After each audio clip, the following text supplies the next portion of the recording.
I was alerted to very fancy cars standing in the side street here, and I walked up. The guy had his window down, and he had all kinds of fancy recording equipment on his seat next to him. And I held the microphone in, and I said, "Sir, we are curious about who you are. Would you please tell us who you are?" And he said, "Take your mic out of my car, lady, and step back." And I said, "Would you repeat that for broadcast?" And held it even closer. And that's all I could get out of him. And then he sort of tried to run over my toe. He turned his car around and disappeared in that direction. And people said he was on the bridge filming before. So he was somebody from the other side who was documenting this. Right, the wrong side. Okay. The wrong side, yes. In studying worldwide occult networks, in modern times and throughout history, we always run into the same data. Compartmentalized pyramidal structures with a bunch of well-meaning dupes at the bottom, managers in the central areas, and Luciferian death cult adherents at the top. In India, it is Kali. The Mayans and Aztecs' greatest gods were the gods of death. It was the same in Egypt and in Babylon, as well as Rome and ancient Greece. But what about those sweet little Hawaiians? Ah, you guessed it, throwing virgins into that live volcano. The god of death demands it, so the rest of us can live. The Druids would bash their children's brains out and kick them into a peat bog. Noblemen would willingly give themselves up to the Druidic priest to have their throats slit before they were thrown into fiery pits, known as bonfires today. Don't forget the European tradition of the Burning Man.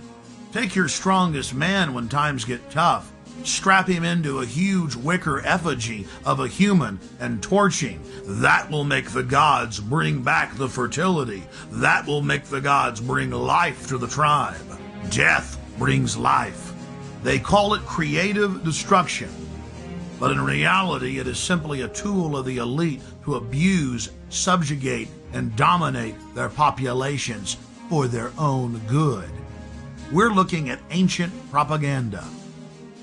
In the fall of 2004, while in New York to cover the Republican National Convention, we ran into David Gergen, the Karl Rove of 4 presidential administrations. Okay, one last question. I read a Washington Times article many years ago where you had a comment about the organization, and then now it's been in the Wall Street Journal, it's been in a lot of different newspapers, and that's the Bohemian Grove. And back in, 1996, when you joined as a Clinton advisor, the Republicans were criticizing you. Oh, what about Bohemian Grove? And then you countered them by saying, "Hey, I don't run around in the woods naked." What did that mean? Here is the before-mentioned Washington Times article where he said, "I didn't run around naked like they do." I don't know what quote you're referring to. I'm not aware of any quote like that. Listen, I am a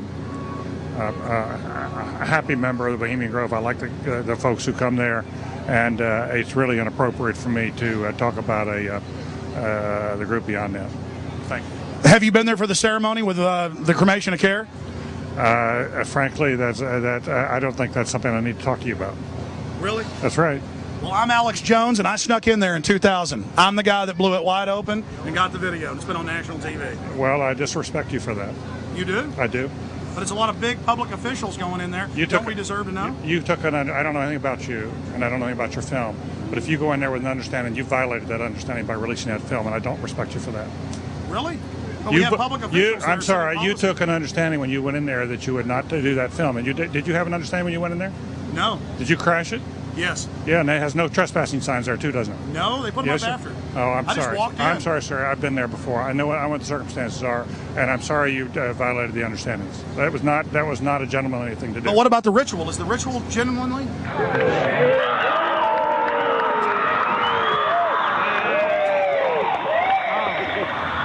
Sir, everything I don't owe you this comment. I know. I appreciate it. This is what's called ambush journalism, and I disrespect you for that as well. So thank you and goodbye. Been in the ritual? It's none of your damn business. Oh, that's right. Listen. You go around and make understandings with people and violate them. You ambush people on the streets, and that's inappropriate form of journalism. If you wish to practice that, that's fine, but don't ask others to respect you for it.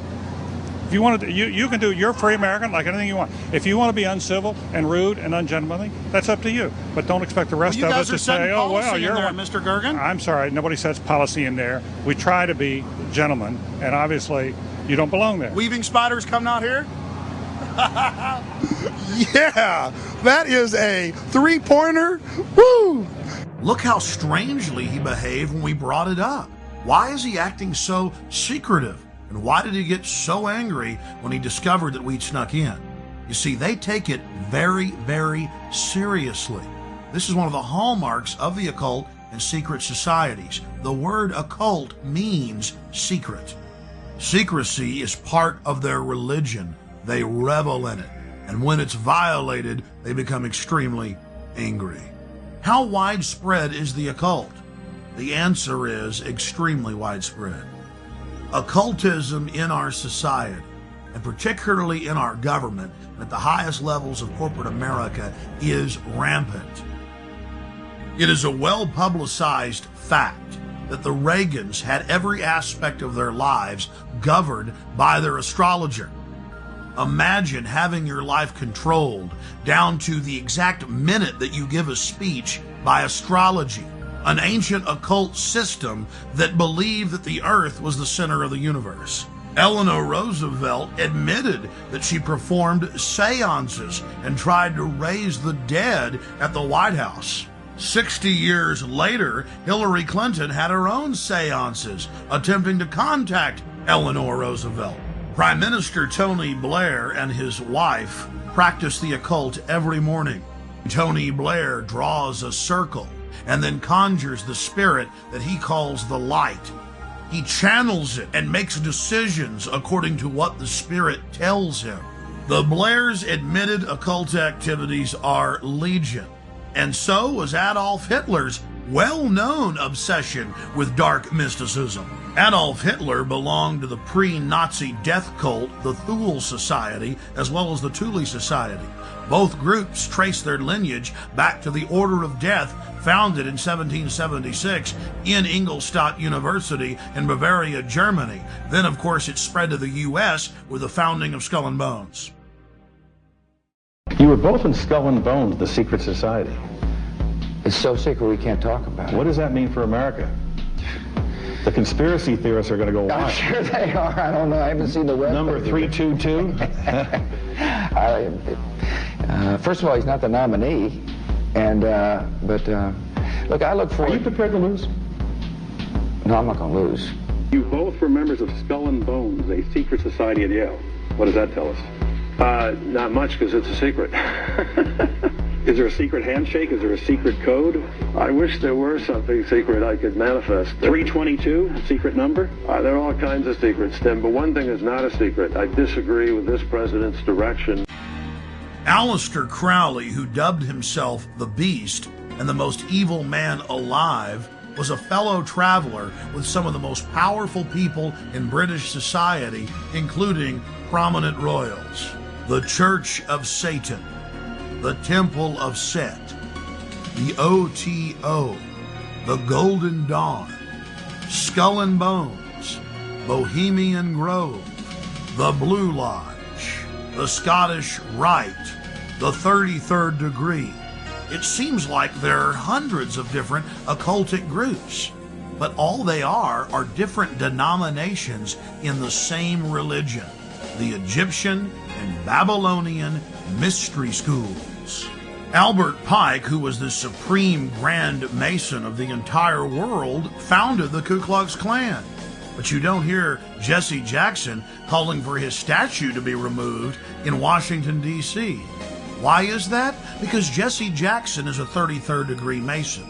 Now don't get me wrong, most Masons are what high-level occultists call porch Masons or outsiders. They themselves are considered neophytes by those in the inner circle or those nearer the top of the pyramid. They're compartmentalized. They believe that their great work, as they call it, is to help society. But in reality, they're being controlled and manipulated.